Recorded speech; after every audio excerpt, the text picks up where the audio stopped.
Hello everyone, welcome to our YouTube channel mister math यूआर। आज हम बात करने वाले हैं टाइम एंड वर्क के कुछ ऐसे क्वेश्चंस की जो एफिशिएंसी डिपेंडेंट होते हैं, यानी कि क्षमता पर आधारित होते हैं। किसी भी व्यक्ति के काम करने की कैपेसिटी कितनी है, क्षमता कितनी है, उस पर आधारित होते हैं। तो देखिए कैसे दिया हुआ है question. A and B can do a work in 9 days.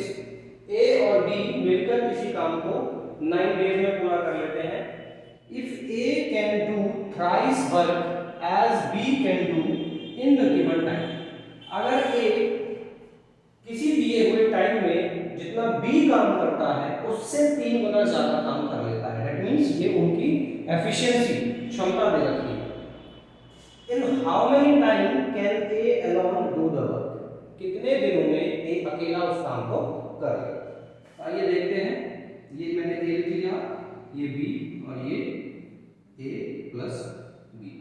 यहाँ पर मैंने लिख दिया डेज, ये लिख दी मैंने एफिशिएंसी, और यहाँ पर मैंने लिख दिया वर्क। कितना वर्क था?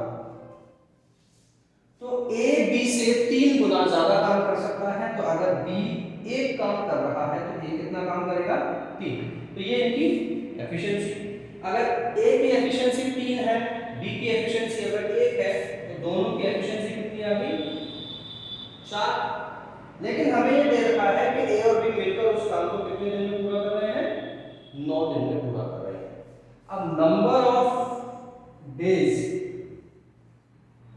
का जो फॉर्मूला था वर्क अपॉन में एफिशिएंसी, यहां पर आपको डेज भी पता है और एफिशिएंसी भी पता है, तो वर्क को आप निकाल सकते हो number of days into efficiency. तो वर्क कितना आ जाएगा? 36। टोटल हमारा काम कितना है? 36 है। अब आइए इन दोनों को निकाल लेते हैं। अगर ए 3 एफिशिएंसी से काम करता है और काम कितना करना है उसको? 36, तो कितना टाइम लगेगा? Number of days equal to work upon efficiency. Work कितना है? 36 और एफिशिएंसी कितनी है? 3। तो ए कितने दिन में काम कर पा रहा है? 12 दिन में। ए अकेला उसको 12 दिन में खत्म कर देगा। इसी तरीके से आप चाहो तो बी के लिए भी निकाल सकते हो। वर्क तो आपका 36 ही रहा, लेकिन एफिशिएंसी कितनी थी? 1। तो कितने दिन में काम पूरा करेगा? 36 डेज में। तो ये हमने एक ही पूछी थी, लेकिन हमने दोनों की निकाल दी कि ए उसको 12 दिन में खत्म कर पाएगा और बी उसी काम को 36 यानी कि 36 डेज में खत्म कर पाएगा। एक बार फिर से इसको रिवाइज कर लेते हैं, देख लेते हैं।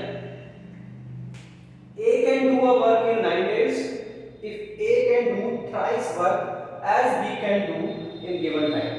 A और B मिलकर किसी काम को 9 दिन में पूरा कर रहे हैं। A किसी दिए हुए टाइम में 3 गुना काम कर लेता है, किसके कंपैरिजन में? B की कंपैरिजन, यानी कि B किसी टाइम में जितना भी काम करता है A उससे 3 गुना ज्यादा काम कर लेता है। ठीक है। In how many time can A alone do the work? कितने टाइम में ए अकेला उस काम को पूरा कर लेगा? तो यहाँ पर मैंने ए लिखा, ये बी हो गया और ये ए प्लस बी हो गया। ठीक है। ये चीज सबके लिए सेम रहेगी कि आपको डेज लिखने हैं, एफिशिएंसी लिखनी है, वर्क लिखना है, दिन लिखने हैं, क्षमता लिखनी है और कार्य कितना है ये लिखना है। हिंदी इंग्लिश दोनों में कंबाइन कर रहा हूँ, जैसे जिसको समझ में आए वैसे समझ लीजिएगा। तो ए के number of A plus B के नंबर ऑफ डेज दे रखे हैं कि दोनों मिलकर उस काम को 9 दिन में पूरा कर लेते हैं। अब ए बी से अगर 3 गुना ज्यादा एफिशिएंसी से काम करता है, तो बी अगर एक काम करता है तो ए अकेले में कितना काम कर लेगा? 3 काम कर लेगा। तो इन दोनों की एफिशिएंसी कितनी हो जाएगी? 3 और 1 4।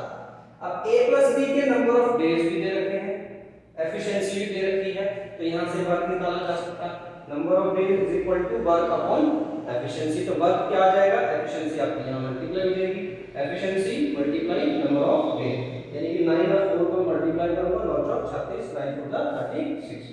तो ये आ गया हमारा काम। अब हमसे पूछा गया था ए अकेला उसको कितने दिन में पूरा कर लेगा, तो ए की एफिशिएंसी कितनी है? 3 है।